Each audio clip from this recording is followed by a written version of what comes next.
A neve tinha ficado preta pelo fogo e, mesmo assim, as fábricas continuavam a alimentar o céu.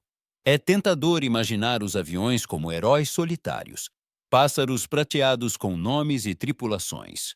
Mas na frente oriental e sobre a Alemanha, o motor decisivo não era a coragem de um único piloto. Era o ritmo de uma linha de montagem, a lógica teimosa da quantidade e as escolhas feitas em aço, rebites e solda. Esse vira o fio condutor. Como duas filosofias de produção diferentes, uma soviética, bruta e implacável, e outra americana, precisa e expansiva, moldaram não só máquinas como o Il-2, mas também as vidas que subiam nelas e os homens que esperavam por elas no chão. Desde cedo, a resposta soviética foi direta e imediata. O Il-2 nasceu da necessidade. Esculpido da terra com placas de blindagem, como uma banheira invertida.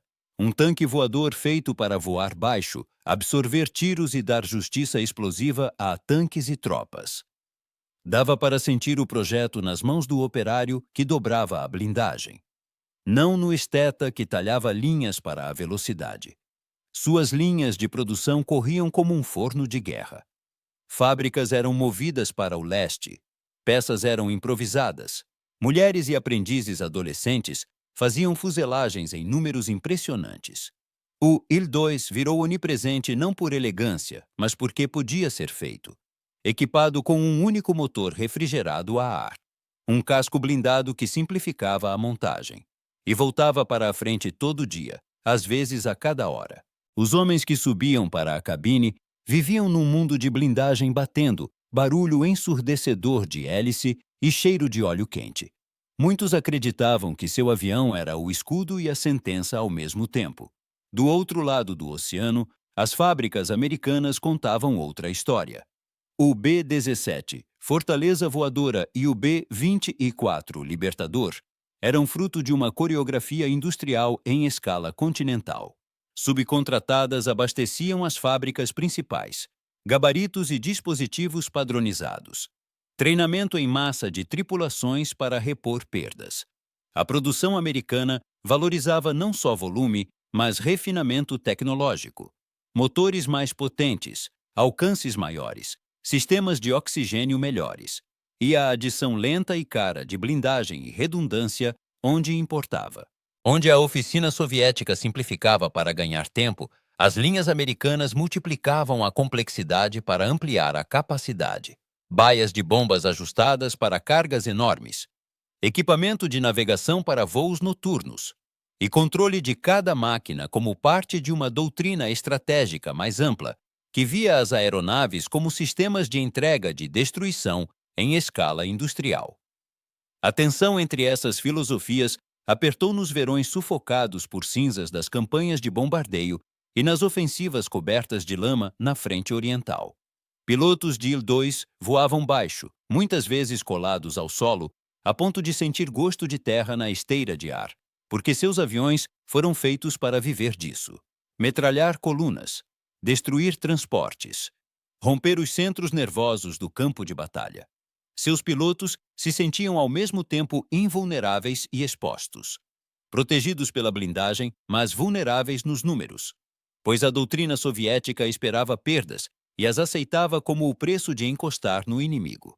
Há aqui um fato que pouca gente espera. O Il-2 passou por uma evolução dolorosa. Os primeiros modelos não tinham artilheiro traseiro. Foi uma economia de projeto que custou vidas. Até uma versão de 2 lugares entrar em produção. Uma correção tardia e cara, que mostrou como a pressa na produção pode criar pontos cegos táticos.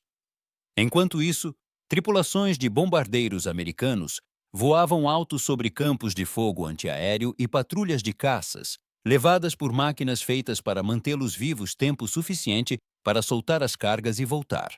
O B-17 virou uma fortaleza voadora não só pelo armamento, mas por uma rede humana de equipes de solo e cadeias de suprimento que mantinham peças substituíveis circulando. Outra verdade pouco lembrada. A produção americana casou o chão de fábrica com finanças e logística de um jeito que permitiu séries quase infinitas, componentes subcontratados, turnos sobrepostos e um apetite industrial que manteve as fábricas vibrando em meio a ataques relâmpago e greves trabalhistas. Essa escala também gerou inovações. Tanques de combustível autovedantes, localizador por rádio, pontaria melhor que foi entrando em cada fuselagem. Pequenos confortos que somavam horas preciosas à vida de uma tripulação. Aí vem a revelação central, um momento que muda a perspectiva. O Il-2, feito em números que superaram a maioria dos modelos individuais de aviões de combate, não era só mais barato ou mais resistente. Virou um substituto aéreo para a artilharia em massa. Enquanto a doutrina americana buscava quebrar a vontade da Alemanha do céu, com ondas de bombardeio em grande altitude, comandantes soviéticos usavam o Il-2 como um instrumento bruto, para apagar bolsões de resistência e sustentar ofensivas. A presença em massa do avião no campo de batalha borrava a linha entre aviação e artilharia. E essa mudança de papel explica uma verdade dura. A produção era a arma. Um único Il-2, como um único projétil, importava pouco. O que importava era a salva. O crescendo vem quando essas filosofias colidem no calor de 1944, quando o bombardeio estratégico americano saturou o Ruhr, e os soviéticos lançaram suas ofensivas de verão. De um lado, longas formações de B-17 sacudiam sob o fogo antiaéreo. As linhas de oxigênio vibravam. Suas tripulações se preparavam para o baque de explosões e para a perda nauseante de companheiros. Do outro, Il-2s rastejavam por vilas destruídas e estradas estraçalhadas, para se lançar contra as frestas finas da defesa alemã. Nos dois teatros, o céu virou um registro de desgaste, números substituindo a maestria individual, quadros de reposição no lugar da experiência de veteranos. O clímax não é um único combate aéreo, é um painel de colisões. Fábricas a todo vapor dia e noite, operários enegrecidos de fuligem, mães e pais vendo trens de fuselagem sacolejarem para longe e tripulações embarcando em máquinas que encarnavam as esperanças e as concessões de suas nações. Quando a fumaça baixou, o saldo foi amargamente simples. A produção americana fez aeronaves que podiam alcançar e destruir centros industriais, mas fez isso ao preço de perdas longas e torturantes entre as tripulações. Até que escoltas de caça e táticas melhores reduziram as baixas. A produção soviética criou uma aeronave que podia ser fabricada rápido e em grande quantidade, apoiando diretamente um exército que avançava de forma inexorável rumo ao oeste. Mas cobrou um preço humano severo, por meio de uma doutrina que aceitava o desgaste como inevitável. As duas abordagens conquistaram território e espaço aéreo, mas fizeram isso com cálculos diferentes. Vida humana contra a produção de máquinas. No fim, o que mais importou não foi qual máquina era intrinsecamente melhor. Foi o que cada fábrica pretendia com ela, e o que cada nação podia se permitir perder. O Il-2 ensinou a uma geração que blindagem e números podiam substituir sofisticação. Quando sobreviver pedia força esmagadora a curta distância. Os bombardeiros americanos ensinaram a outra geração que profundidade industrial e camadas de tecnologia podiam ampliar o alcance e reduzir alguns riscos, mas nunca eliminar o acerto de contas humano por baixo do metal. Décadas depois, os campos ainda devolvem hélices tortas e chapas corroídas. Em garagens de fundo de quintal, veteranos guardam maquetes e medalhas. E a lição permanece. Guerras se vencem tanto no suor das linhas de montagem quanto na coragem das cabines.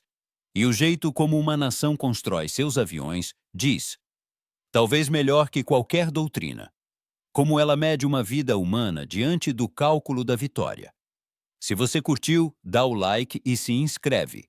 Isso ajuda muito. E deixa um comentário rápido dizendo de onde você está assistindo.